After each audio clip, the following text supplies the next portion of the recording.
ገላትያ ምዕራፍ 5 ከቁጥር 22 ጀምሮ እስከ 25 ድረስ እንደ ልማዳችን እናነብና ወደ ትምህርታችን እንቀጥላለን ማለት ነው።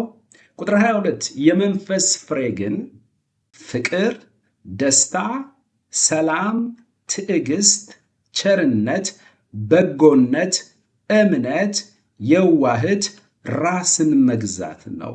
እንደዚህ ያሉትን የሚከለክል ሕግ የለም። የክርስቶስ ኢየሱስም የሆኑቱ ሥጋን ከክፉ መሻቱና ከምኞቱ ጋር ሰቀሉ። በመንፈስ ብንኖር በመንፈስ ደግሞ እንመላለስ ይለናል። እንግዲህ ሐዋርያው ጳውሎስ እንግዲህ የመንፈስ ፍሬ ተብለው የተዘረዘሩትን ወደ 9 የሆኑት ዝርዝር ነገሮችን ከፍቅር ጀምሮ ራስን እስከ መግዛት ድረስ ያለውን እየተመለከትን ያለነው። እያንዳንዱን ነው ዲቴል እያየን ያለነው በጌታ ጸጋ። እንግዲህ እነዚህን 9ኙን ለ3 ከፍለን ነው 3 አድርገን እየተመለከትን ያለነው። ፍቅር፣ ደስታ፣ ሰላም ከእግዚአብሔር ጋር ባለ ግንኙነት አጥንተነዋል። ቀጥሎ ደግሞ ትዕግስት፣ ቸርነት፣ በጎነት ደግሞ ከሌሎች ሰዎች ጋር ባለ ግንኙነት ላይ መስርተን አጥንተነዋል። የቀሩት 3ቱ እምነት፣ የዋህት፣ ራስን መግዛት የሚሉት ደግሞ ከራሳችን ከግል ፐርሰናል ማንነታችን ጋር አገናኝተን ነው የምናጠናው ማለት ነው። ስለዚህ እምነት የሚለውን ዛሬ እንጀምራለን ማለት ነው። በዋናነት ሁላችሁም ልብ እንድትሉ የሚያስፈልገው ነገር እዚህ ጋር የተዘረዘሩት የመንፈስ ፍሬ የተባሉት ሁሉ በራሳችን ብቃት የምናመጣቸው አይደሉም። በክርስቶስ ኢየሱስ ባለን እምነት፣ በክርስቶስ ኢየሱስ በተገለጠ ጸጋ ደህንነታችን ተፈጽሟል። ኢየሱስ ክርስቶስ በሰራው የቤዛነት ሥራ ምክንያት በእርሱ ሞትና ትንሣኤ ላይ በተመሰረተ የማዳን ሥራ ደህንነታችን በጸጋ ተፈጽሟል። በጸጋ ከዳንን በኋላ ደግሞ በዚህ ምድር ላይ ስንመላለስ በሕይወታችን የሚገለጥ የምልልስ ሕይወት አለ። በሕይወታችን የሚገለጥ የክርስቶስ መልክና ባህሪ አለ። እነዛ መልክና ባህሪ ደግሞ የመንፈስ ፍሬ ማለት ነው። ስለዚህ የመንፈስ ፍሬ በራሳችን ጥረት የምናመጣው አይደለም። ደህንነታችን በራሳችን ጥረት ላይ እንዳልተመሰረተው ሁሉ የሕይወት ለውጣችንም በራሳችን ጥረት ላይ የተመሰረተ አይደለም። ከዚህ የተነሳ ደህንነታችን በጸጋ ነው፣ የሕይወት ለውጣችንም በጸጋ ነው። ደህንነታችን በክርስቶስ ሥራ ነው፣ የሕይወት ለውጣችንም ክርስቶስ በእኛ ውስጥ በመንፈስ ቅዱስ አማካኝነት የሚኖረው ኑሮ ነው ማለት ነው። ስለዚህ የመንፈስ ፍሬ ጌታችን ኢየሱስ ክርስቶስ በሥጋ ወራቱ በምድር ላይ በተመላለሰበት ጊዜ ይኖርበት የነበረ የሕይወት ሥርዓት ነው። በመቀጠል የመንፈስ ፍሬ የክርስትና የብስለትና የማቹሪቲ መሰረት ነው። አንድ ሰው በስሏል፣ አንድ ክርስቲያን በስላለች የሚባለው በጸጋ ስጦታ ሳይሆን በመንፈስ ቅዱስ ፍሬ ነው የሚለካው። የመንፈስ ቅዱስ ፍሬ ሲገለጥብን ብስለታችን በዚያ ላይ ተመስርቷል ማለት ነው። የብስለት ሕይወት ውስጥ ገብተናል ማለት ነው። አባባ ጸጋ ጨምርልን። እንግዲህ ከፍቅር ጀምሮ ደስታን፣ ሰላምን ፍቅር ውስጥ ነው የሚወጡት። እነዚህ ሁሉ ዋና ፓኬጁ ፍቅር ነው። ቀጥሎ ደስታ ይወጣል፣ ቀጥሎ ሰላም ይወጣል፣ ቀጥሎ ትዕግስት ይወጣል፣ ቀጥሎ ቸርነት ይገለጣል፣ ከዚያ በጎነት፣ ከዛ እምነት፣ ከዛ የዋሃት፣ ከዛ ራስን መግዛት ይገለጣል። እንግዲህ እምነት የሚለውን ደግሞ ዛሬ እንመለከታለን። አባባ ጸጋ ጨምርልን።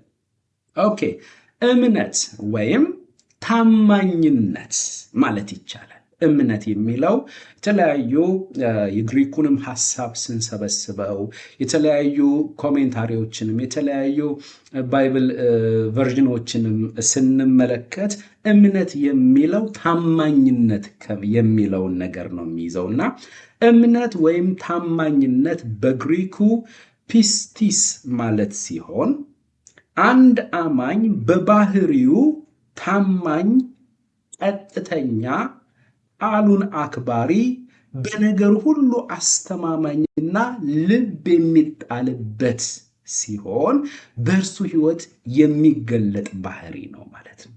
አያችሁ፣ ይሄ እምነት የሚለው ታማኝነት በሚለው በተለይ ሕያው ቃል አሁን ታማኝነት ብሎ ነው የተረጎመው። እምነት የሚለውን የመንፈስ ፍሬ ብሎ ሲዘረዝር እምነት ላይ ሲደርስ ታማኝነት ብሎ ነው የዘረዘረው። ስለዚህ ታማኝነት ማለት ምን ማለት ነው? አንድ አማኝ ልብ ለራሳችሁ አጥኑ። እሺ፣ ለራሳችን ቃሉን ስንማማር ይሄ ለኔ ብላችሁ ስሙ። ለሆነ ሰው እንዳትሰሙ፣ ለሆነች እህት እንዳትሰሙ፣ ለራሳችሁ ስሙ።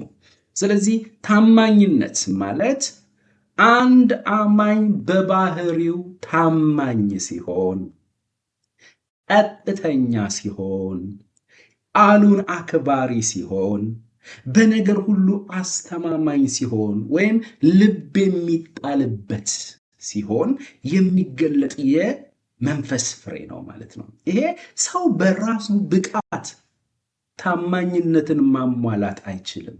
ሰው በራሱ ብቃት ቀጥተኛ መሆን አይችልም። በዚህ ምድር ላይ ፈጽሞ ቀጥተኛ፣ ፈጽሞ ፍጹም ታማኝ፣ ፈጽሞ አስተማማኝ፣ ፈጽሞ ልብ የሚጣልበት፣ ፈጽሞ ቃሉን አክባሪ በራሱ ብቃት ፈጽሞ ሰው እንደዚህ መሆን አይችልም።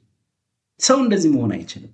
ነገር ግን በመንፈስ ቅዱስ ኃይል በመንፈስ ቅዱስ ኃይል መንፈስ ቅዱስ በእኛ ውስጥ የሚያፈራው ፍሬ ነው ታማኝነት። እንዴት ደስ ይላል!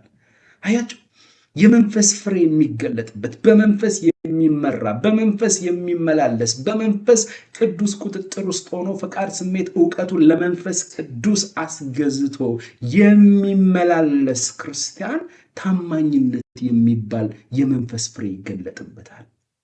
ታማኝነት መንፈስ ቅዱስ በአንተ የሚያፈራው እስኪ ታማኝ ልሁን ብለህ አይደለም። ኧረ ቃሌን አክባሪ መሆን አለብኝ ብለህ አይደለም። ፈጽሞ አንተ በራስህ ብቃት ቃልህን ማክበር የማትችል፣ ቀጥተኛ መሆን የማትችል፣ አንዴ በዚህ በኩል አንዴ በዚያ በኩል ስሜትህን ተከትለ ግራ የምትጋባ ሰው ነህ። በራሳችን አንችልም። በራሳችን አንችልም። ማክበር አንችልም። በራሳችን አንችልም። በተለይ የሰው ልጅ በኃጢአት ከወደቀ በኋላ ከእግዚአብሔር ይልቅ ሰይጣንን ከመረጠ በኋላ ከጽድቅ ይልቅ አመፃን ከመረጠ በኋላ ከብርሃን ይልቅ ጨለማን ከመረጠ በኋላ ቀጥተኛ ሆኖ አያውቅም። ቀጥተኛ ሆኖ ቃሉን አክባሪ ሆኖ እንዲሁም ደግሞ በነገር ሁሉ አስተማማኝ ሆኖ ልብ የሚጣልበት ሆኖ ቃሉ እንደሚለው ገላትያ ያለው ታማኝነት የሚለው ቃል ፈጽሞ ሰው በራሱ ብቃት ሃይማኖታዊ ስርዓትን በመፈጸምና ሕግጋትን በመጠበቅ ይህንን ካራክተር ማምጣት አይችልም። ለኛ ብቻ የተሰጠ ነው። ባይዘወይ ባይ ኔቸር ታማኞች የሚባሉ አሉ በብዙ ነገር። እዚህ ጋር ያለው ታማኝነት ግን ያ አይደለም። ያ ያላመነው ሰውዬ በህይወቱ የተገለጠበት አይነት አይደለም። እዚህ ጋር የተገለጠው እዚህ ጋር የተጠቀሰው ታማኝነት የመንፈስ ቅዱስ ፍሬ ቃሉን አክባሪ። ኦ አባባ ለሁላችንም ጸጋ ጨምርልን። እንደዚህ የሚለን እኮ በእናንተ ውስጥ አለ አቅሙ። መንፈስ ቅዱስ በአንተ ውስጥ ካለ አቅም አለ ማለት ነው። መንፈስ ቅዱስ በአንቺ ውስጥ ካለ እህቴ ይሄ ነገር ይገለጥብሻል። ብቻ ለመንፈስ ቅዱስ አሰራር ራሳችንን አሳልፈን እንስጥ። ከዘመኑ የግርግር ክርስትና ውጡ። መጽሐፍ ቅዱስን ከጣለው የዘመኑ የግርግር ክርስትና ውጡ። ወደ መጽሐፍ ቅዱሳችሁ ተመለሱ። መንፈስ ቅዱስ ማለት ይሄው የመንፈስ ፍሬ የኢየሱስ ክርስቶስ ባህሪ እንዲገለጥብህ ያደርጋል እንጂ ኮርኒስ ለኮርኒስ አያሯሩጥም።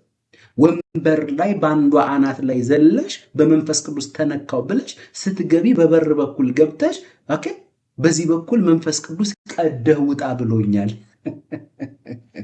በር ጠፍቶበት መንፈስ ቅዱስ በዚህ በኩል ነው ውጣ ያለኝ የምትል ከሆነ እሱ መንፈስ ቼክ መደረግ አለበት። መንፈስ ቅዱስ አንተ የሰራኸውን በር ይሄ በር አይደለም፣ በዚህ በኩል ነው የምትወጣው የሚል አይደለም። በቃ መንፈስ ቅዱስ በዚህ ዘመን በስሙ ብዙ ጥቃት ተፈጽሟል። ስለዚህ ተረጋጉ። የሰላም አምላክ ነው። የሁከት አምላክ አይደለም። ረብሻ ከመንፈስ ቅዱስ አይደለም። መንፈስ ቅዱስ በቃ ሲያሳድገኝ የመንፈስ ቅዱስ ሲገለጥብኝ ሀብትሽ እንዴት ነው የሚያደርገኝ? እንዴት ነው የሚያደርግ ብትል የሆነ ነገር እንድልክ አትጠብቅ። መንፈስ ቅዱስ ሲገለጥብህ በዛ በኩል ዘለ፣ በዛ በኩል አልፈ፣ በኮርኒስ ላይ አልፈ፣ በእኛ አናት ላይ ዘርለ፣ ወንበሩን ሁሉ ትሰባብራለ አልልህም። ተረጋጋ። እና መንፈስ ቅዱስ የሞላበት ሰው እንዴት ይታወቃል? መንፈስ ቅዱስ ሲሞላብኝስ ምንድን ነው የሚያደርገኝ? ክርስቶስን እንድትመስል ያንን መልክ ለመምሰል ከክብር ወደ ክብር የክርስቶስ ባህሪ የክርስቶስ ካራክተር እንዲገለጥብህ ያደርግሃል። ፍቅር የሚባለው በዚህ በኩል ሰላም የሚባለው፣ በዚህ በኩል ደስታ የሚባለው፣ በዛ በኩል ትዕግስት የሚባለው፣ በዚህ በኩል ቸርነት የሚባለው፣ በዚያ በኩል በጎነት የሚባለው፣ ደግሞ እምነት ወይም ታማኝነት፣ ከዛ የዋህት የሚባለው፣ ከዛ ራስን መግዛት የሚባለው የጌታ የኢየሱስ ክርስቶስ ካራክተር ይገለጥብሃል። እንዳትሞኝ። ከዛስ አሁን ክርስቶስን መምሰል ስትጀምር እዛ የሚያብደው ክርስትና ምን ይልሃል መሰለ? ይሄ ልጅ ተይዟል ይልሃል።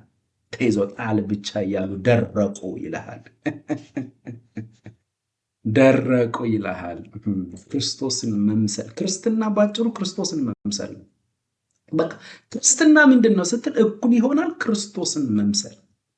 ክርስቶስን የማይመስል የትኛው ክርስቶስ ቢሆን የማያደርገው ነገር በሙሉ ክርስትና አይደለም። እውነት ኢየሱስ ቢሆን እዛ ያየናቸው ቸርች ላይ በኮርኒስ ላይ ጧ እያለ ይዘላል። ኢየሱስ ቢሆን ይዘላል። ተረጋጉ። እሱ አይደለም። እሱ ፈጽሞ መጽሐፍ ቅዱስ የማያውቅ ምክንያቱም ያ ልጅ አሁን እኔ እስላም መሆን እፈልጋለሁ ቢኮዝ ይሄኛው የጴንጤው ኢየሱስ ሀብታም አላደረገኝም፣ ስለዚህ ክጀዋለሁ። ኢየሱስ ሐሰተኛ ነው ብሏል። ጧጧጧጧ ሲል የነበረው ሰው ብሏል። ያኔ ስንቃወም ልክ አይደለም ስንል በመጽሐፍ ቅዱስ ብዙዎቹ አኩርፈውን ነበረ። ይሄው ውጤቱን አየን። ስለዚህ እምነት ወይም ታማኝነት በግሪኩ ፒስቲስ ማለት ሲሆን አንድ አማኝ በባህሪው ታማኝ፣ ቀጥተኛ፣ ቃሉን አክባሪ፣ በነገር ሁሉ አስተማማኝና ልብ የሚጣልበት ሲሆን ማለት ነው። አባባ ፕሊስ እርዳ፣ ከኔ ጀምሮ ጸጋ ብዛልን። ይሄ ባህሪ እንዲገለጥብን በውስጣችን አለ። ልናስተውል የሚገባን ነገር ሁላችንም ይህ በገላትያ መልእክት የመንፈስ ፍሬ ተብሎ የተገለጠው እምነት ወይም ታማኝነት የሚለው ደህንነትን ካገኘንበት ከመዳን እምነት ጋራ ወይም በእግዚአብሔር ላይ ከመደገፍ ጋራ በትንሹ የሚለያይ ያኛው አይደለም። አምኖ ስለ መዳን አይደለም። አያችሁ፣ በአንተ ስለሚገለጥ ካራክተር ዴይ ቱ ዴይ በየቀን ምልልሳችን ስለሚገለጥ ታማኝነት ነው የሚያወራው እንጂ በክርስቶስ አምኖ ስለመዳን በእግዚአብሔር ላይ ስለመደገፍ ስላለው እምነት አይደለም የሚያወራው። እችን ነገር እንዳትረሱ።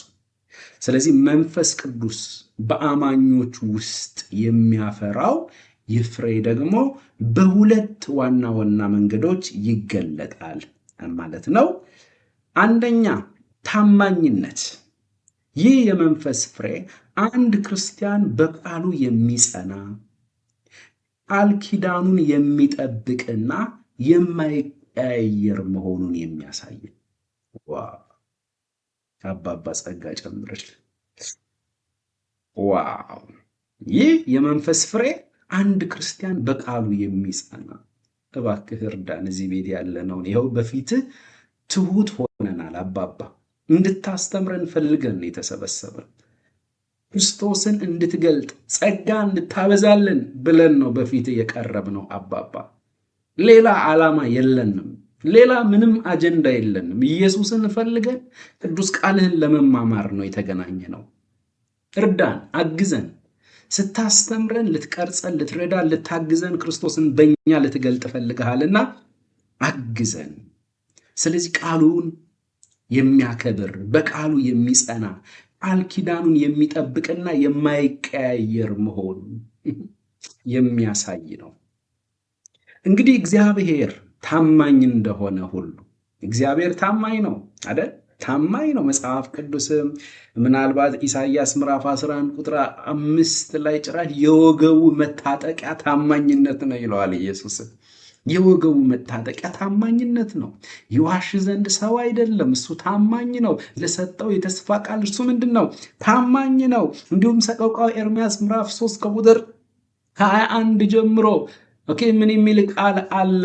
ያልጠፋ ነው ከእግዚአብሔር ምሕረት የተነሳ ነው፣ ርኅራሄው አያልቅምና ማለዳ ማለዳ አዲስ ነው፣ ታማኝነቱ ምንድን ነው? ብዙ ነው። ሃሌሉያ! ታማኝነቱ ብዙ ነው። ታማኝ ነው አምላካችን፣ ታማኝ ነው አባታችን፣ ታማኝ ነው እግዚአብሔር። ሃሌሉያ! እግዚአብሔር ታማኝ ነው። እውነት ለሰጠው የተስፋ ቃል እግዚአብሔር ታማኝ ነው። ለተናገረው ነገር እግዚአብሔር ታማኝ ነው። ታማኝ ነው። እናመሰግንሃለን። ስም የተባረከ። እግዚአብሔር ታማኝ ነው። ወንድሜ እህቴ፣ ታማኝነት የእግዚአብሔር ባህሪ ነው። ታማኝነት የኢየሱስ ባህሪ ነው። ኢየሱስ ታማኝ ነው። አንድ መዝሙረ ታማኝ ነው እግዚአብሔር፣ ታማኝ ነው እግዚአብሔር፣ አፌን በሳቅ ሞላው ምላሴን በእልልታ፣ ጠላቴ ማቅ ለበሰ አከበረኝ ጌታ፣ አንገት አያስደፋ ከቶም አያሳፍርም፣ ለሚታመኑበት ታማኝ ነው እግዚአብሔር፣ ታማኝ ነው እግዚአብሔር፣ ታማኝ ነው ጌታዬ። የእሱን ታማኝነት በምስጋና ውስጥ ያለ መዝሙር ነው። እንዲህ አደረገልኝ ታማኝ ሆኖ እሱ ወደ ልጁ ወደ ጌታችን ወደ ኢየሱስ ክርስቶስ ህብረት የጠራችሁ እግዚአብሔር ምን ያለ ነው? የታመነ ነው። ታማኝ ነው። እሱ ማለት ራሱን ታምኖ ጠራን። አንተን ታምኖ አንቺን ታምኖ ራሱን ታምኖ ጠራን። ታማኝነት የማን ባህሪ ነው? በዋናነት የእግዚአብሔር ባህሪ፣ የአባታችን ባህሪ ነው። የአባት ባህሪ ደግሞ በማን ይገለጣል? በልጆች መገለጡ አይቀርም። ስለዚህ እግዚአብሔር ታማኝ አባታችን ታማኝ እንደሆነ ሁሉ የመንፈስ ፍሬ የሚገለጥበት ወይም የመንፈስ ቅዱስ በውስጡ የሚኖርበት ሰው ታማኝነት ይገለጥበታል። ለገባው ቃልና ለተሰጠው ኃላፊነት ምንድን ነው ማለት ነው? ታማኝ ነው። በጀመረው ነገር እስከ መጨረሻ የሚጸና ማለት ነው። በጌታ በኢየሱስ በተለይ በዚህ ዘመን ጀምሮ አለመጨረስ የሚባል ነገር ሁሉም በቃሉ የማይገኝበት ጊዜ ላይ ያለ፣ በቃሉ እየተገኘ አይደለም። እዛ ጋር የተናገረውን እዚህ ጋር ሲያፈርሰው፣ እዚህ ጋር የገባውን እዛ ጋር ሲያፈርሰው፣ እዚህ ጋር የጀመረውን እዚያ ጋር ሲተወው፣ አባባ ጸጋ ጨምርልን። በጌታ ጸጋ ይቻላል። እሺ ቅዱሳን፣ በጌታ ጸጋ የማይቻል ነገር የለም። እግዚአብሔር አባታችን ታማኝ እንደሆነ ሁሉ ታማኝነት የእሱ ባህሪ ከሆነ መንፈስ ቅዱስ የሚያድርበት መንፈስ ቅዱስ በውስጡ የሚኖርበት ክርስቲያን እንዲሁ ምንድን ነው ማለት ነው? ታማኝ ነው። ከዚህ የተነሳ እውነተኛ ክርስቲያን ወይም ደግሞ ይህ ታማኝነት የአባቱ ባህሪ የሚገለጥበት ክርስቲያን ምንድነው? ለገባው ቃልና ለተሰጠው ኃላፊነት ታማኝ ነው። በዚህ ውስጥ ራሳችሁን እያያችሁ ነው ቅዱሳን። ታማኝ ለገባው ቃል ኪዳን ታማኝ፣ የጀመረውን ነገር እስከ መጨረሻው የሚፈጽም፣ የተሰጠውን ኃላፊነት በታማኝነት የሚፈጽም። ቀጥሎ ሁለተኛ ለሌሎች ታማኝ መሆን የሚለው ነገር አለ። ለሌሎች ታማኝ መሆን አንድ ሰው ይህ ፍሬ ሲኖረው ሎያሊቲ የሚለው ማለት ነው። ይህ ፍሬ ሲኖረው ወይም ደግሞ አንድ ክርስቲያን ይህ ፍሬ ሲገለጥበት ለሌሎች ሰዎች ታማኝ ወዳጅ ይሆናል። ለሌሎች ሰዎች ታማኝ ወዳጅ፣ ለትዳር አጋሩ ታማኝ ባል፣ ለትዳር አጋሯ ታማኝ ሚስት፣ በስራ ቦታ ታማኝ ሰራተኛ፣ ውሸትና ማታለል በህይወቱ የማይወድ እውነትን ብቻ የሚከተል ኢየሱስን የሚያከብር የበሰለ ክርስቲያን ይሆናል። አባባ ጸጋጭ ከሌሎች ሰዎች ጋር ባለ ግንኙነት ታማኝነት እንዴት ነው? ከወዳጅ ኖርማል የግድ ክርስቲያን ከሆኑ ጓደኞቻችሁ ጋር ብቻ አይደለም። ሌሎች በክርስቶስ የማያምኑ ወዳጆቻችን አሉ።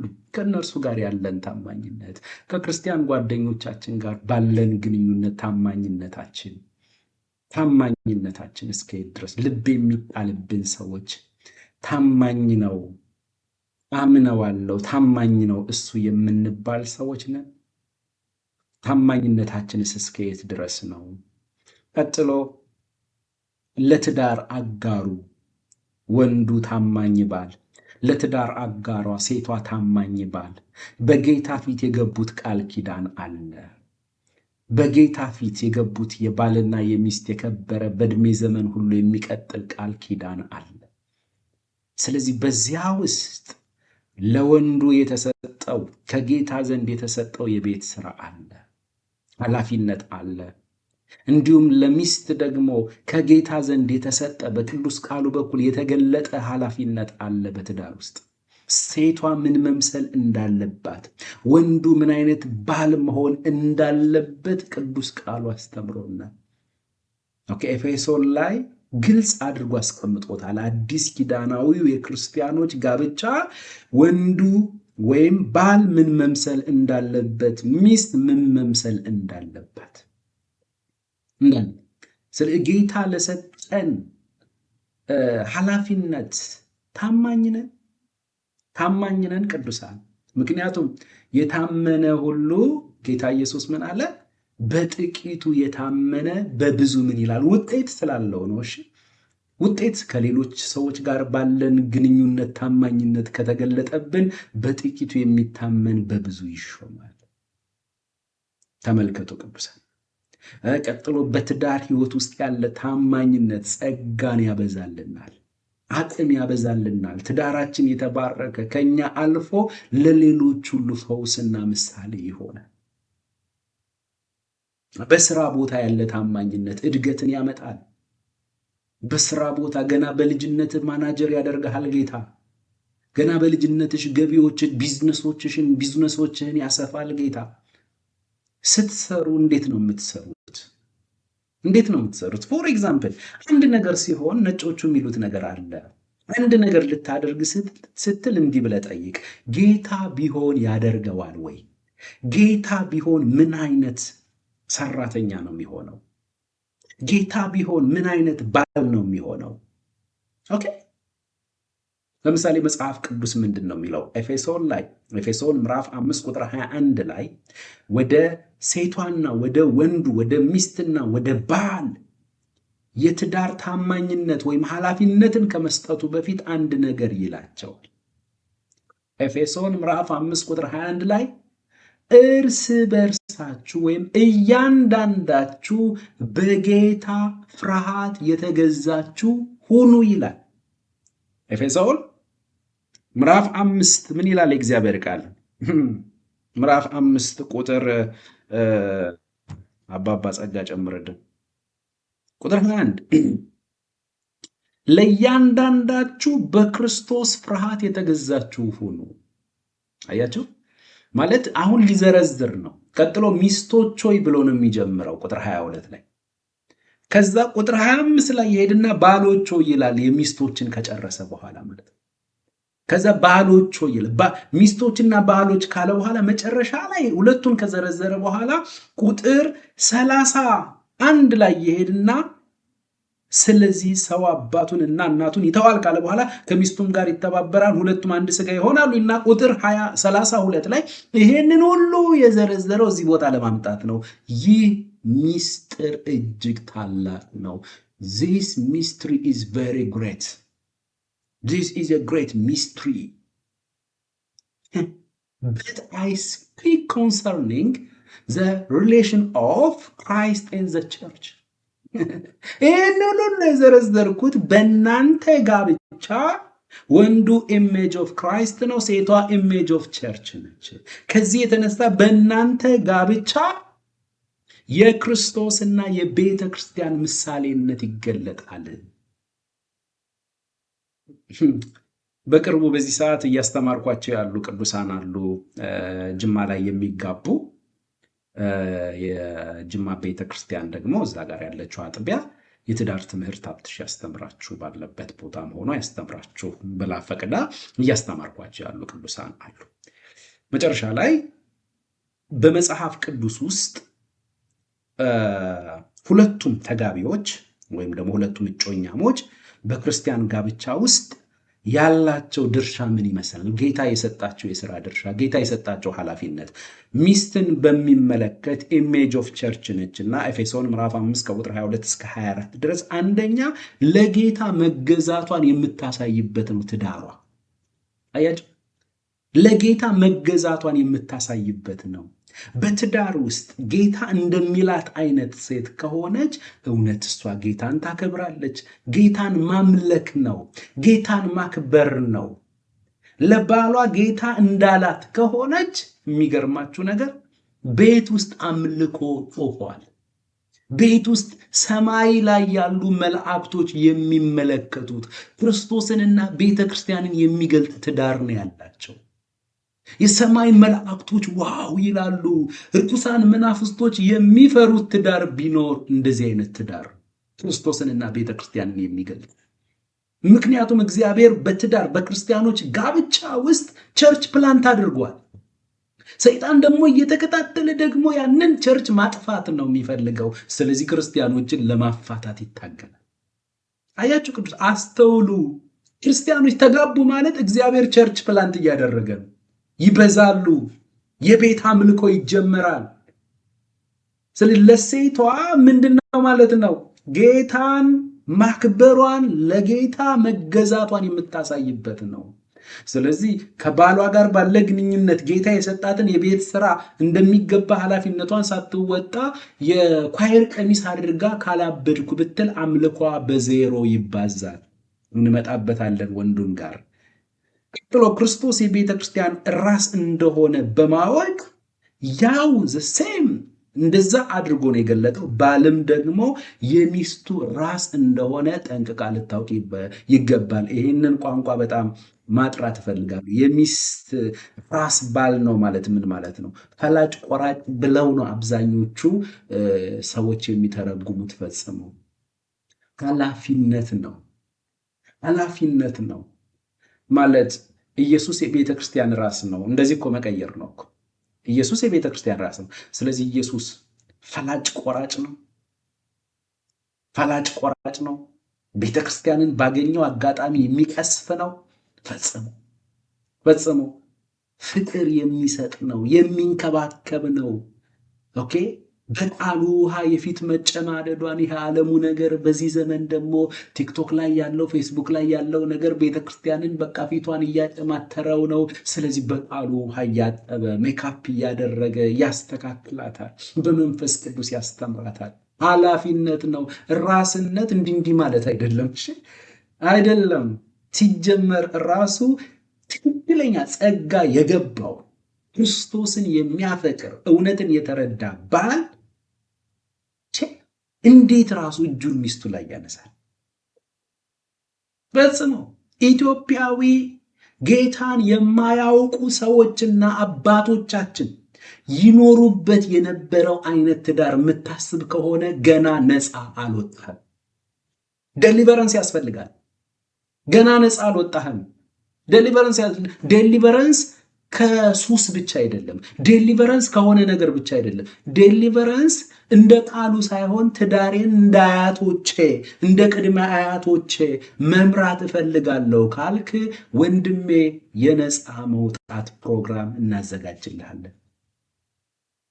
ታላቅ ኮንፈረንስ፣ በሽተኞች ይፈወሳሉ፣ ሽባዎች ይድናሉ፣ አንካሳ ይዘላል የምንልበት ጊዜ ሳይሆን ትዳርክ ይፈወሳል፣ በትዳር አቅጣጫ ነፃ ትወጣለህ ና ብለን እንለጥፍልሃለን።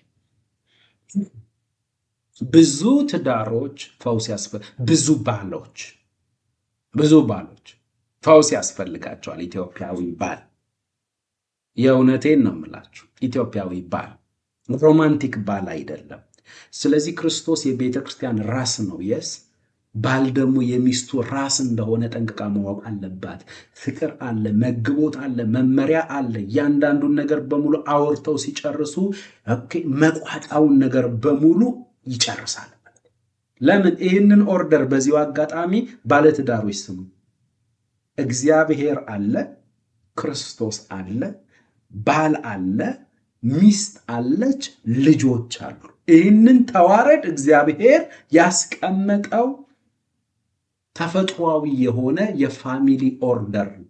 ሰይጣን ምንድን ነው የሚያደርገው? ይህንን ኦርደር ማዛባት፣ በተመሳሳይ ጾታ በሉት በምን በሉት፣ ይህንን ኦርደር ማዛባት ነው የሚፈልገው። ይህንን ሚስጥር ልንገራችሁ። እግዚአብሔር ለቤተ ክርስቲያን የሚሆነውን መግቦት፣ ጸጋ፣ አቅም በማ በኩል ነው የሚሰጠው? እግዚአብሔር ብሎ ማን ያለው? ባል ሳይሆን ክርስቶስ ነው ያለው። በክርስቶስ በኩል ነው የሚለቀው። በክርስቶስ በኩል ነው የሚያበዛው። ለቤተ ክርስቲያን የሚሆነው መግቦት ሁሉ የሚለቀቀው አብ በክርስቶስ ካልሆነ በቀር አይሰጥህም። በክርስቶስ ካልሆነ በቀር አያፈሰውም። ይህንን ሚስጥር በደንብ ያዙልኝ። እሺ ክርስቶስስ በትዳር አቅጣጫ ከአብ ተቀበለ። እሺ በትዳር ውስጥ ሊያፈሰው ሲፈልግ ከክርስቶስ ቀጥሎ ማን ያለው? ባል ነው ያለው። ባል ነው ያለው። ባል ትክክለኛ መንፈሳዊ ባል ካልሆነ ትዳሩ ከባድ ማለት ከክርስቶስ የሚመጣው መግቦት በእርሱ በኩል ነው የሚያልፈው። ይሄ ኦርደር ነው። በቃ ለዛ ነው ማንን ነው ራስ ልታደርግ ያሰብሽው? አስቡበት እምላችሁ። ለዛ ነው። ከዛስ መንፈሳዊ ከሆነ በክርስቶስ ወደ እርሱ ወደ ትዳሩ የሚፈሰውን መግቦት ሁሉ ይቀበላል። ከዛስ ባል ደግሞ ወደ ማን ነው የሚያፈሰው? ወደ ሚስቱ። ሚስት ደግሞ ወደ ልጆቿ፣ ወደ ቤቷ። ተመልከቱ ቅዱሳን፣ ይህንን ኦርደር እንዳትረሱ። ሰይጣን ይህንን ኦርደር ነው በዚህ ዘመን እየመታው ያለው። ማይ ሎርድ ይህንን ኦርደር ነው መምጣት የሚፈልገው። ተመልከቱ። ስለ የቤቱ ራስ ማለት ኃላፊነት። ለዚህ ቤት ብለሲንግም ጥፋትም ራስ የተባለው ማን ነው? ራስ የተባለው ማን ነው? ባል ነው። ፎር ኤግዛምፕል አዳምና ሔዋን፣ እግዚአብሔር ከአዳም ጋር ጨረሰ። ይህንን አትብላ፣ በቃ ከበላ ሞትን ትሞታለህ። ይህንን ነገር ሄዶ ማስተማር ያለበት ማን ነው? ባል ነው ለሚስቱ። አዳም በስነ ስርዓት ማስተማር ነበረበት። ቤቱን እንደሚገባ መንከባከብ፣ ለሚስቱ አቴንሽን መስጠት፣ ለእሷ ጊዜ ዝም ብሎ ለእንስሳ ስም ከሚያወጣ ፍራፍሬ እየለቃቀመ ከሚበላ ለእሷም ደግሞ ጊዜ መስጠት ነበረበት። አልሰጣትም ጊዜ። እሱ ምን ይላል? ቀበሮ ይላል። ተመሳሳይ ሲመጣ ቀይ ቀበሮ ለፍ እያለ እሱ ስም እያወጡ ከእንስሳ ጋር እየተሯሯጠ ነው። ሴትዬ አወራኝ አጫውተኝ ስትለው እያወራ ስራ ላይ ነው ቢዚ እንደዚህ ዝም ብሎ ኦፊስ ውስጥ ገብቶ ተዘግቶ የሚውላል ሚስቱን አስቀምጦ። ወንድሜ ኦፊስህ አይደለም። ኦፊስህ እንዲሮጥ ቢዝነስ እንዲሮጥ የምትፈልግ ከሆነ ብዙ ጊዜ አይፈልጉም። ሚስጥር ልንገርህ፣ ብዙ ጊዜ አይደለም የሚፈልጉ፣ ትንሽዬ ነገር ነው የሚፈልጉ። አቴንሽን ስጣቸው፣ አጫውታቸው፣ ስማቸው፣ ኢንጆይ አድርግ፣ ቀለል ብለህ ተጫወት ከሚስት ጋር። ከዛ በኋላ እሷ ራሱ ማለት ነው ፈቅጄልሃለሁ ሂድ ትልሃለች። ይሄው በጌታ ፊት ነው የምነግራችሁ። ፍቅርዬን ላስተምር ስመጣ ፍቅርዬ ባርኪኝና ልሂድ እላታለሁ። አንደበቴ ይከፈት፣ ሰዎች ሁሉ ያድምጡ ትለኛለች። አቤት ጌታ ራሱ ፍሎው ሲያደርግ ይሰማኛል። የእውነቴን ነው የምላችሁ። ሚስጥር ነው የምነግራችሁ ቅዱሳን፣ ሚስጥር ነው የምነግራችሁ። ከዛ በትዳር ላይ ኃላፊነት አለብክ። አዳም ኃላፊነቱን አልተወም። እሺ አትብላ የተባለውን ሚስቱ ከሰይጣን ጋር አውርታ በልታ አምጥታ ስታበላው ሚስቱ በበላችበት ጊዜ ማን አልመጣ? እግዚአብሔር አልመጣም። ለምን? ሚስቱን መከታተል፣ ፍቅር መስጠት፣ መንከባከብ፣ ማስተማር፣ መስመር ማሳየት ያለበት ማን ነው? እግዚአብሔር ለወንዱ አሳይቷል። በትዳር ውስጥ ምንም አይነት ጥያቄ ቢኖራቸው እኮ ባላቸውን ይጠይቁ የሚለው እኮ ወዶ አይደለም እኮ ወዶ አይደለም። ከዛ በኋላ አዳም ጎበዝ አስተማሪ አይደለም አይደለም። ጭራሽ ስታመጣለህ ተቀብሎ የሚጣፍጥ ነገር ነው ብሎ በደንብ በላ። ከዛ እግዚአብሔር መጣ። ሔዋን ስትበላ አልመጣም እግዚአብሔር። ሔዋን በደንብ በልታ ተስማምቷት አግዝታ ምናምን ነገር እግዚአብሔር አልመጣ። አዳም ተቀብሎ በበላት ሰዓት መጣ። አዳም ሆይ አትብላ ካልኩ ኃላፊነት አንተ የሰጠኸኝ ሴት እኮ ምናምን ነገር ብሎ ነገር የለም። አያችሁ፣ ኃላፊነት ሚስትህን በርካት ሰማይ ራስ ሲያደርግህ በጣም በጣም ለአንደበት ተጠንቀቅ። ብዙ ስራ የሚሰራው ሚስት ላይ በአንተ በኩል። አንዳንድ ባሎች አሉ፣ እግዚአብሔር ምሕረት ያድርግላቸው። አትጀምሪ፣ ምንም አይቀናልሽ። አንቺ ጀምረሽ የጨረሽው ነገር እስኪ ንገሪኝ። ምንም በቃ ይወስደሽ ማባከን ነው፣ ጀምረሽ መቆም ነው። ምን አይነት ሚስት ናት? ጀምሪ በቃ አትጨርስም ይላታል። እውነት እላችኋለሁ አትጨርስም። ለምን? ራስ ነው።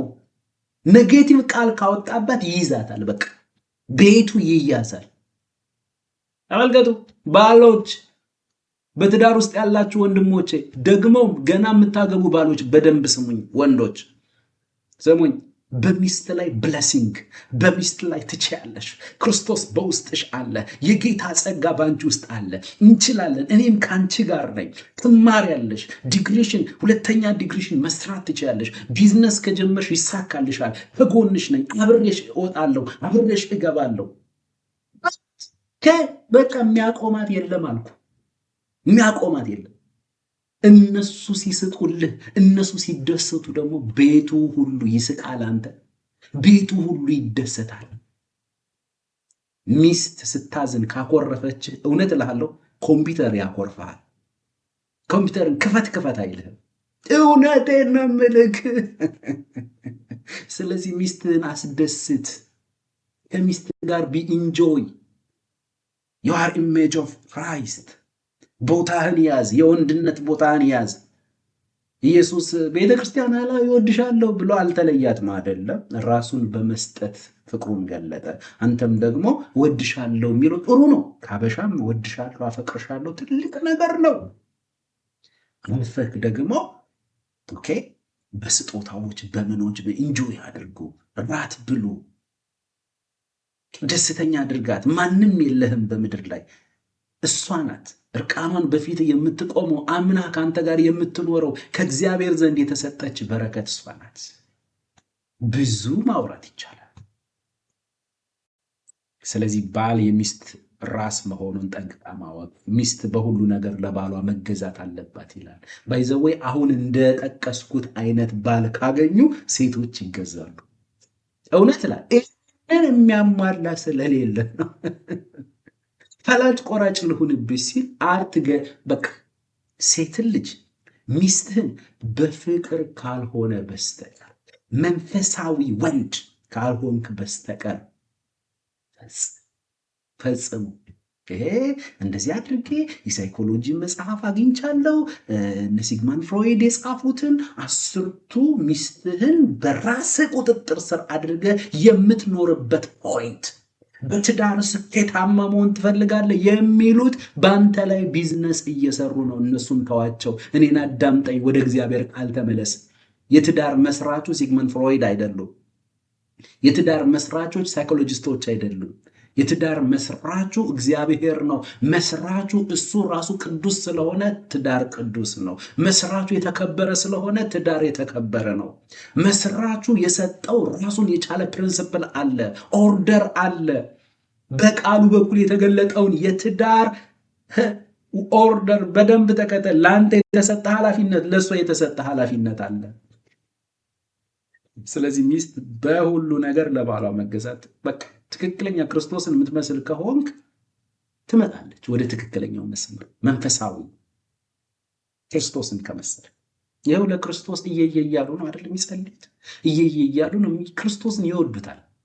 አንድ ነገር መሰክርላቸዋለሁ ለእህቶች፣ ኢየሱስን ምናልባት እኛ ከምንወደው በላይ ነው የሚወዱት። በጣም ሴንሲቲቭ ናቸው ለጌታ።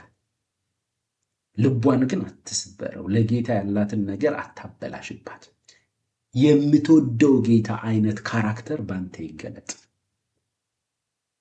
ቀጥሎስ ሚስት በገርነትና በጭምትነት መንፈስ የተዋበ የውስጥ ሰው ሆና መንፈሳዊ ሴት እንድትሆን ቃሉ ይመክራታል። በጴጥሮስ መልእክት ላይ በሚታየው ነገር በብልጭልጩ ይሄ በውድ ነገር በመሽሞንሞን ከጓደኞቻችሁ ጋር ኮምፒቲሽን ውስጥ መግባት አይደለም። ክርስቲያን ሴቶች ተረጋጉ።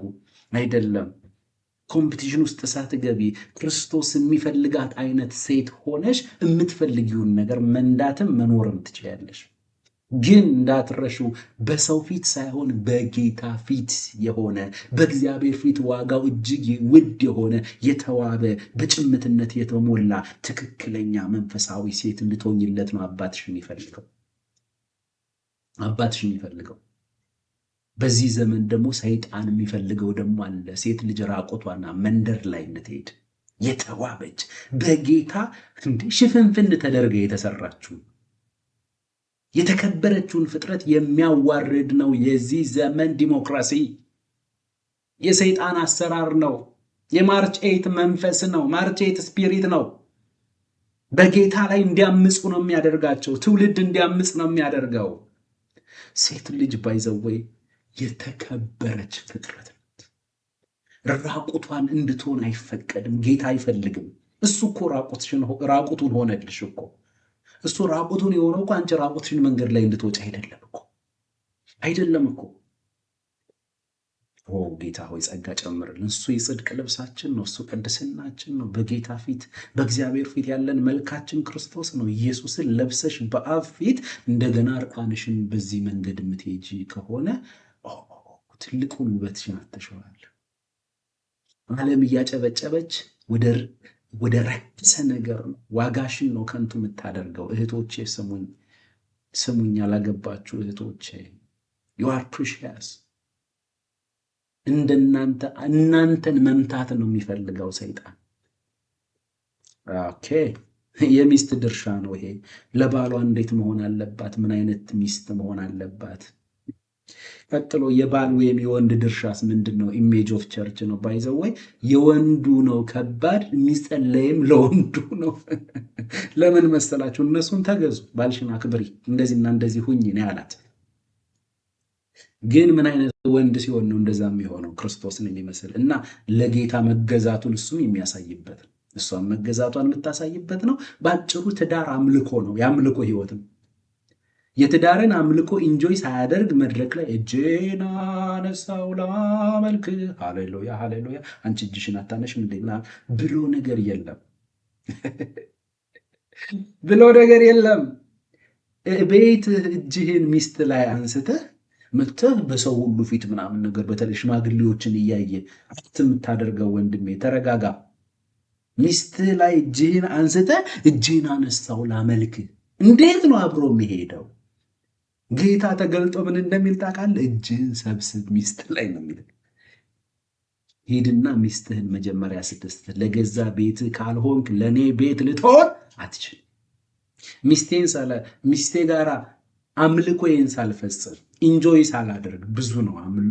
ውስጥ ከገባን አምልኮ የሚፈጸምበት መንገድ ብዙ ነው። እሺ ብዙ ይሁን፣ እንማማራለን። ባለትዳሮችን ሰብስቤ የሆነ ሰዓት ላይ እንማማራለን። ጌታ ይረዳናል። የእውነት ነው ብላችሁ ብዙ አምልኮ አለ። አምልኮ የሚፈጸምበት መንገድ አለ።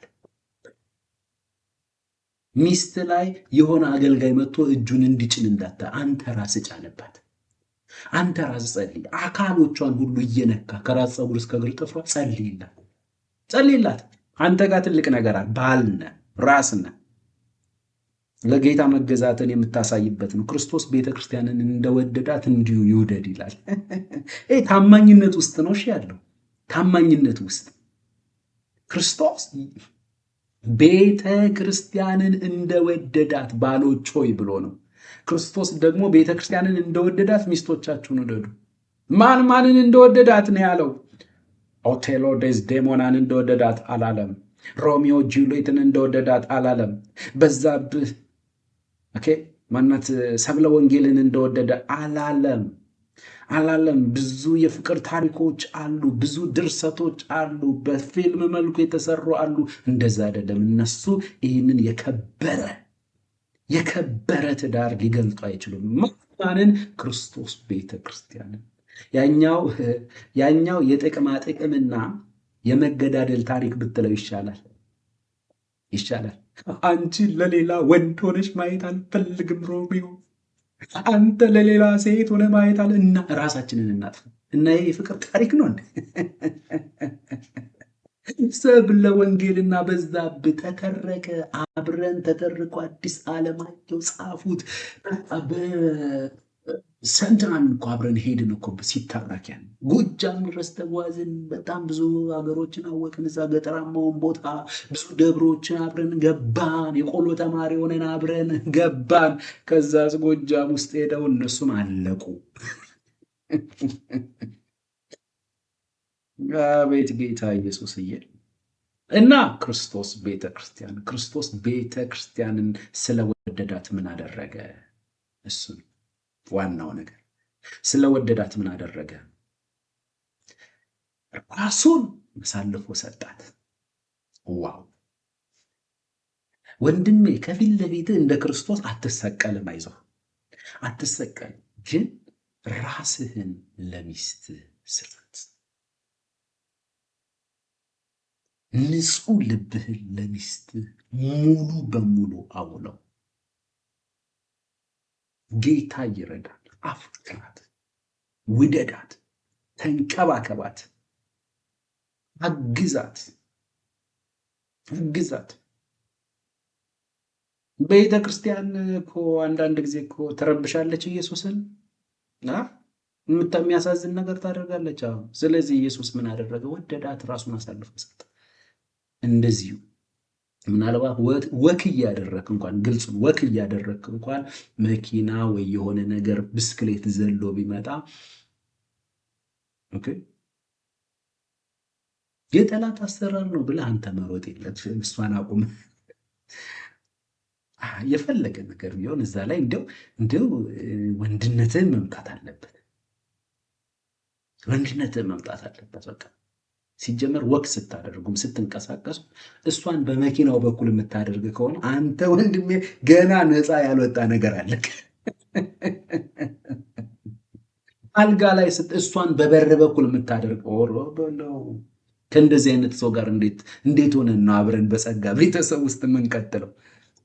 የሆነ ነገር ጓጓጓጓ ማለም ሲል ምንድን ነው እስኪ ቸክ አድርጊው።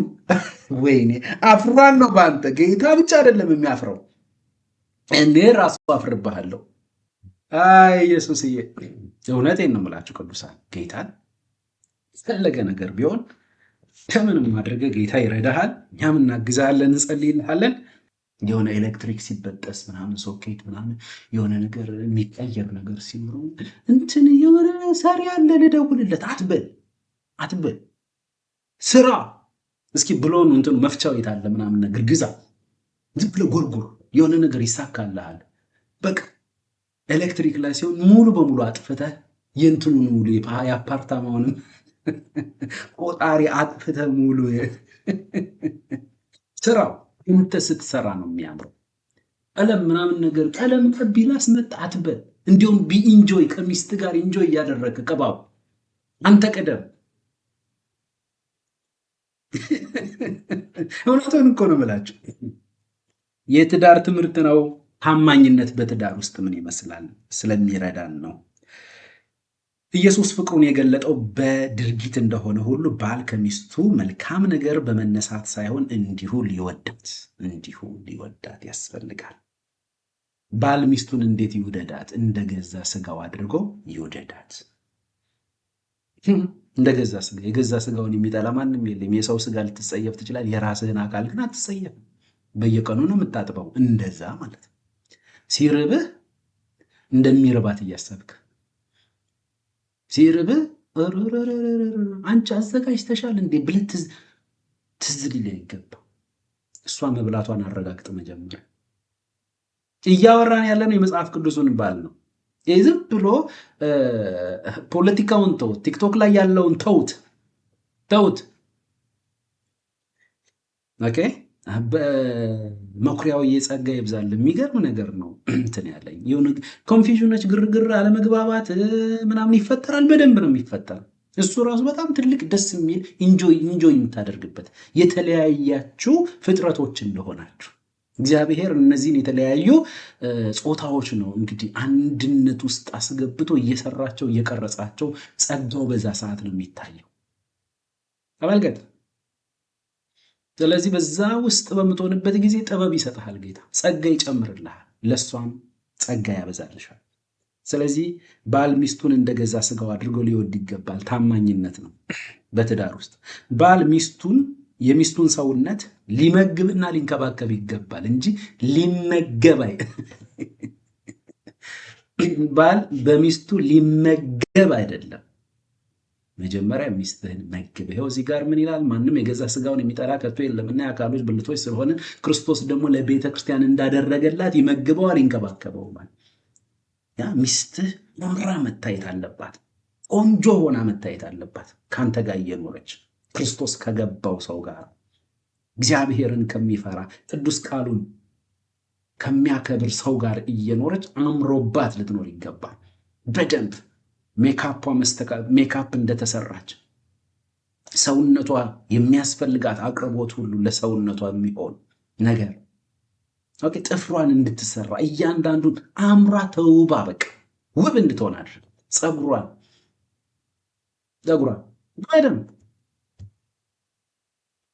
እናንተም ደግሞ አጠያየቃችሁን ቀነስ እያደረጋችሁ እንደዛ ሲባል ደግሞ አሁን እንዳትደውይ ይሄው እንዲያውም ከፈለክ ማስረጃ አለኝ እና 100,000 ብር ፀጉር አይቻለሁ። ቆይ እሱ ጋር ከመድረሳችን በፊት ገና 100,000 ብሩ የሚከድ ነው። ብዙ ነገር አለ እኮ የሆነ ነገር እንዲሁ ይመጣል። እሱ ኦኬ ሊመጣ ይችላል፣ ችግር የለውም፣ ይሟላል፣ ይሳካል። ግን ከዛ በፊት የቁም ነገረኛ ሴት ኦኬ በዚህም በዛም ብላችሁ ቤታችሁን መግዛት ነገ ልጆቻችሁ የሚኖሩበትን በዚህ ብላችሁ የሚያስፈልገውን ዋና ነገሩን ከዛ በኋላ ራሱ ላይፍ ውስጥ ስትገቡ መሆን ያለበት ነገር ይሆናል። በጣም በዚሁ አጋጣሚ ለወንዶች ባሎች፣ ለእህቶች ሚስቶች በዚሁ አጋጣሚ ትዳራችሁንም ህይወታችሁንም ሚስትህንም ባልሽንም ከሌላ ሰዎች ትዳርና ከሌላ ሰዎች ጋር አታወዳድሩ። እናንተ ናችሁ። ፈጽሞ በቃ ያንተ የተሰመረልህ የራስ ላይፍ አለ። የእንትናስ በቃ ጸጋ ይብዛል። እንትናስ አንተ ጌታን ውደድ፣ አክብር በዛ ቀን። ስለዚህ ባል የሚስቱን ሰውነት እንትን ነው እኮ ሚስት ራሴ እኮ ደረቀ እስክትል መጠበቅ የለብም። ኃጢአት ነው። ራሴ ደረቀ ሃሌሉያ የኔ ሚስት ጌታ ይቀባት ናት እንዳትሸውድ። ይሄ አጭበርባሪ ሰው የሚያጭበረብርበት ነው። ጥፍር ቀለም እንትን ጥፍሬ እኮ ምናምን ነገር ጥፍር ቀለምን ይሰራልሻል። አማኑኤል አሞፅን አልሰማሽም? ጥፍር ቀለም በህፃናት ደም ነው የሚሰራው። አልሰማሽም እንዴ? ጥልቁን ውሸታም ቆንቋና ነህ አንተ። ትንሽ ከቆየ እንደ አያትህ እንጀራ ሚስት ላይ ቆጥረህ ነው የምትሄደው። 6፣ 8፣ 12 እንጀራ አለ። ቸርች ደርሼ እስክመጣ ድረስ የሽምግልና ፕሮግራም አለብኝ። እንዲጫፏ እንዳትነካ ካልክ አንተ ክርስቲያን ስለመሆን እርግጠኛ አይደለሁም። አንተ አንጸልይልም ገና ጌታ ሆይ ብለህ ተንበርክከህ ንስሐ እንድትገባ ነው የምናደርግ። ስለዚህ ቀጥሎ የኔ ከሚላቸው ከስጋ ወላጆቹና ከጓደኞቹ በላይ ሙሉ የፍቅር ልቡን ለሚስቱ ሊሰጥ ይገባል። ሰው አባቱንና እናቱን ይተዋል ሲል እንዳትረሳ። እናትና አባትን የሚያስተው ነው ትዳር ማለት ነው። ለምን ከእናት ጋር ከአባት ጋር አንድ ስጋ መሆን አትችልም? ከጓደኞች አንድ ስጋ፣ ከሚስት ጋር አንድ ስጋ ምን ማለት ነው? ከጓደኝነት በላይ በዚህ ምድር ላይ የጠበቀ ህብረት ያለው የትኛውን ማለት ነው? ፋሚሊ ነው። ፋሚሊ ትልቅ ህብረት ነው። ትልቅ ትስስር ነው። የስጋ ትስስር ነው። በውልደት የሚገኝ ትስስር ነው። ከጓደኝነት በላይ ነው። ከጎረቤት በላይ ነው። የፋሚሊ የእናት የአባት የት የወንድም ግንኙነት። ይሄኛው ትዳር ግን ከስጋ ግንኙነት ከስጋ ውልደት ከሆነው ከሁሉም በላይ ከሚበልጠው ከእናትና ከአባት ከእህት ከወንድም ወይም ከፋሚሊ ግንኙነት በላይ የሚጠብቅ ነው፣ የሚበልጥ ነው። ለምን? ከእናትህ ከአባት ከእህት ከወንድሞች ጋር አንድ ፋሚሊ ነህ፣ አንድ ስጋ መሆን አትችልም። ከሚስት ጋር ግን ሁለቱም አንድ ስጋ ይሆናሉ። ከዚህ በኋላ አንድ ናቸው እንጂ ሁለት አይደሉም የሚባለው ከፋሚሊ ጋር ከጓደኞች ጋር ከማን ጋር? ከሚስት ጋር። የከበረ ኢንስቲትዩሽን ነው። ሰማይ ሲመለከት አንድ ሰው ነው፣ እንደ አንድ ነው የሚመለከት። ከዚህ በኋላ ሁለት አይደሉም፣ አንድ። ስለዚህ የኔ ከሚላቸው የስጋ ወላጆቹና ከጓደኞቹ በላይ ሙሉ የፍቅር ልቡን ለሚስቱ ሊሰጥ ይገባል። ቀጥሎስ ከሚስቱ ጋር በማስተዋልና በጥበብ መኖር እንዳለበት ሐዋርያው ጳውሎስ አልጻፈም። አግብቶ ቼክ አላደረገውም። ጴጥሮስ ግን ምን አለ? ሚስቶች ደካሞች ፍጥረቶች ናቸውና ከባሎች ወይ ከሚስቶቻችሁ ጋር በማስተዋልና በጥበብ ኑሩ አለ። አየው፣ ማስተዋል በጣም ዊዝደም ከጌታ ዘንድ ያስፈልጋል። በጣም የሚገርሙ ፍጥረቶች ስለሆኑ ከእሷ ጋር ስትኖር ከሚስት ጋር ስትኖር በብዙ አይነት መንገድ ምን ያስፈልግሃል? ጥበብ ያስፈልግሃል። በመንፈሳዊ ነገር ማቹርድ መሆን አለብን። በቃ በልህ ትዳርህን መምራት አትችልም ፈጽሞ። ይሄ ምናምን መብቴን ማስከበር ምናምን ነገር እሷን በዛ በኩል መብቴን ማስከበር በሚል መብቴን የምትሉ ከሆነ መኖር አትችሉም። ትዳር ማለት የራስህን መብት የማታከብርበት የዛኛውን የትዳር አጋርህን መብት የምታከብርበት ቦታ ነው። ስለ ራስ መብት ሳይሆን ስለ እሷ መብት፣ እሷስ ስለ ራሷ መብት ሳይሆን ስለ አንተ መብት የምታስብበት ቦታ ነው። መብቴን ማለት ከተጀመረ እንኳን በትዳር ነውና ከጎረቤት ጋር መኖር አትችል። አንደርስታንድ እያደረጋችሁ ነው ቅዱሳን? በጣም ሰፊ ሀሳብ ነው ያለው። ባጭሩ ነው እየነገርኳቸው ያለሁት። ስለዚህ ታማኝነት በትዳር ውስጥ ይገለጣል። አሁንም ለሌሎች ታማኝ መሆን በሚለው ነው እንግዲህ አንድ ሰው ይህ የታማኝነት ፍሬ ሲገለጥበት ለሌሎች ሰዎች ታማኝ ወዳጅ፣ ለትዳር አጋሩ ወይም ደግሞ ለትዳር አጋሩ ታማኝ ባል፣ ደግሞም ሴቷ ታማኝ ሚስት፣ በስራ ቦታ ታማኝ ሰራተኛ በመሆን ውሸትና ማታለል በህይወቱ የማይገኝበት ሰው ይሆናል። ይሄንን ቲቶ ምዕራፍ 2 ቁጥር 10 እየሆንዬ እዚህ ላይ አውጣልኝ፣ እኔ በሕያው ቃል ላንብብላችሁ። የሚገርም ነው። እንዲህ ይላል በዚህኛው በመጀመሪያ በ1954 ትርጉም እናንበው። ቲቶ ምዕራፍ 2 ቁጥር 9 እስከ 10 ድረስ ባሪያዎች ስለ መድኃኒታችን ስለ እግዚአብሔር የሚሆነውን ትምህርት በሁሉ ነገር ያመሰግኑ ዘንድ ለገዛ ጌቶቻቸው እንዲገዙ በሁሉም ደስ እንዲያሰኟቸው ሳይቃወሙና ሳይሰርቁ በጎ ታማኝነትን ሁሉ እንዲያሳዩ ምከራቸው ይላል። ግልጽ አላደረገውም። በስራ ቦታ ባለቆቻችን፣ እኛ በምናዛቸው ሰዎች፣ በቢዝነሳችን ባጭሩ በተሰጠን የኃላፊነት ቦታ በተሰማራንበት የሥራ ቦታ ምን አይነት ታማኝ ክርስቲያን መሆን አለብን? ምን አይነት ታማኝ ሰራተኛ መሆን አለብን? ምን ይላል ሕያው ቃል ምዕራፍ 2 ቁጥር 9 ጀምሮ አገልጋዮች ወይም ሰራተኞች አስተዳዳሪያቸውን በሁሉም አቅጣጫ እንዲታዘዙና እንዲያስደስቷቸው ክፉ ቃልን እንዳይመልሱላቸው ይልቁንም ታማኝ ሆነው እንዲገኙ እንጂ እንዳይሰርቁ ምከራቸው። ምክንያቱም የእነርሱን ጨዋነትና ታማኝነት የተሞላበት ኑሮ በማየት ሌሎች ሰዎች በኢየሱስ ክርስቶስ እንዲያምኑ ፍላጎት ያድርባቸዋል። ኦ ማይ ጋድ! አያችሁ ቅዱሳን። ስለዚህ በስራ ቦታ ታማኝ ሰራተኛ ስትሆን ወንጌል እየተሰበከ ነው። ማይክራፎን ይዘ መውጣት የለብህም የሆነ ቦታ። ወንጌል በማይክራፎን ወንጌል በጩኸት ብቻ አይደለም። ወንጌል በኑሮ የሚገለጥ ነው። ወንጌል በትዳር ህይወት ውስጥ አይተነዋል። ታማኝነት በትዳር ህይወት ውስጥ አይተናል። ደግሞ ታማኝነት በስራ ቦታ ሲገለጥ ወንጌል ይሰበካል። ሁላችሁም እዚህ ቤት ያላችሁ ቅዱሳን በስራ ቦታችሁ ምን አይነት ክርስቲያኖች ናችሁ? ምን አይነት ሰራተኞች ናችሁ? በስራ ቦታ ምን አይነት ሰራተኞች ናችሁ? አለቃ ሲመጣ ነው ብድግ ብላ አካባቢውን ሁሉ የምታጸዳዳው፣ አካባቢውን ሁሉ የምታስተካክለው፣ እጅ እስክሪብቶ የሚይዘው ወይም ኮምፒውተሩን የምትከፍተው አለቃ ቦስ እየመጣ ነው ሲባል ነው። ኦ ማይ ጋድ! ጌታ እኮ እያየህ ነው እኮ። እዛ ቦታ ላይ እኮ ያስቀመጠህ እኮ ኢየሱስ። የትም ቦታ የትም ስራ ውስጥ ግባ፣ የምትሰራው አምልኮ ላይ ነህ እኮ፣ ወንጌል ስብከት ላይ ነህ እኮ።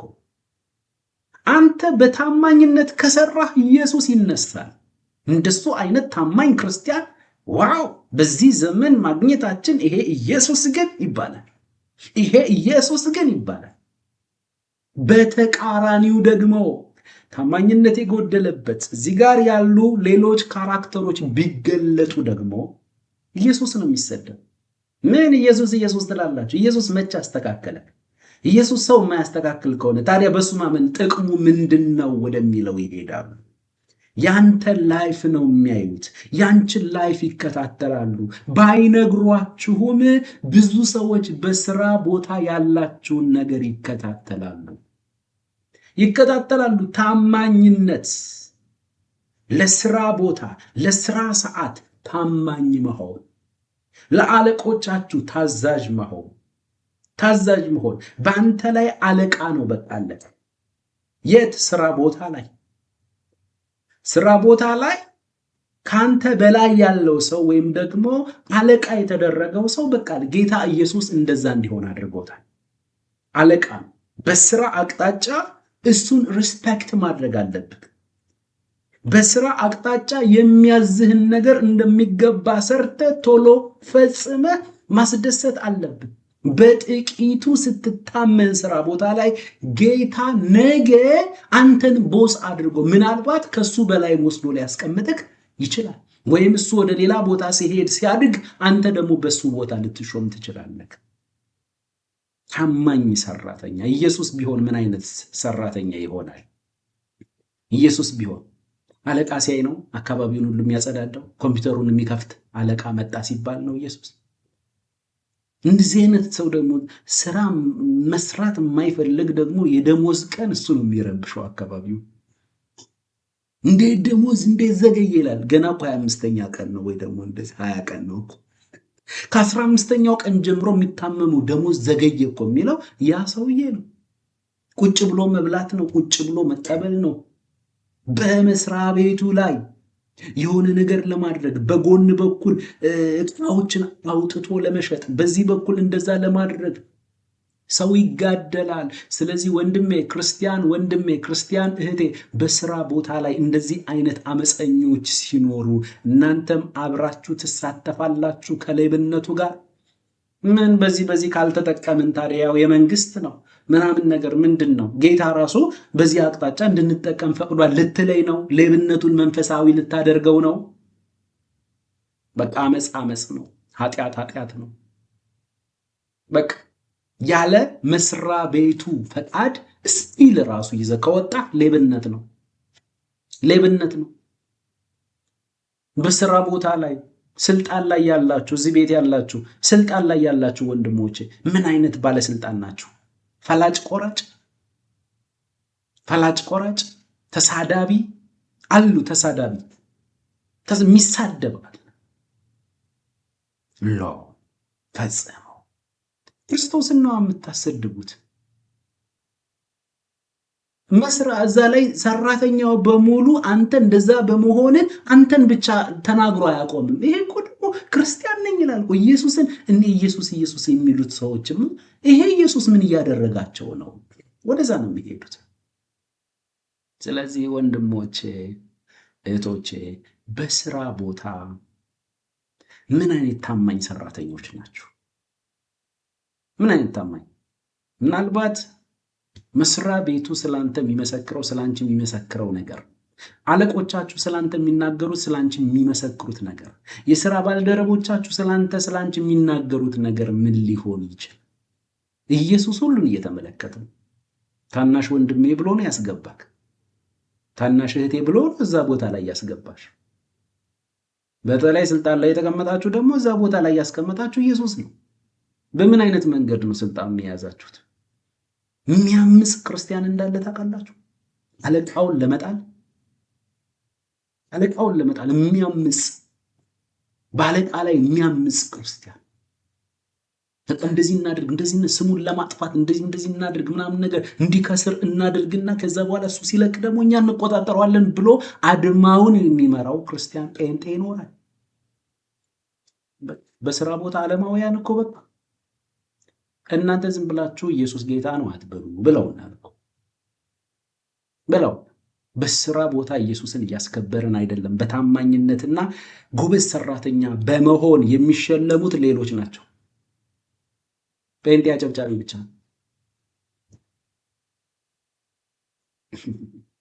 እዛ ቦታ ላይ ኢየሱስን ያስቀመጠ፣ እዛ ቦታ ላይ ኢየሱስን ያስቀመጠሽ። በቃ መስራት ያለብህ እዛ ቦታ ላይ ሰራተኛ ነህ፣ ልትሰራ ነው የሄድከው። ቀጥሎ ደግሞ ጌታ እዛ ቦታ ላይ እንደዛ አስገብቷል። ስራ፣ ከልብ ስራ። ለምን? ያ ያንተ መኖሪያ አይደለም። እግዚአብሔር ደግሞ በጥቂቱ ስትታመን እንደዛ አይደል ያለው? በጎን ታማኙን ባሪያ አንተ ታማኝ ባሪያ በጥቂቱ ታምነሃልና በብዙ ምን ትላለህ? ትሾማለህ። አለቀ።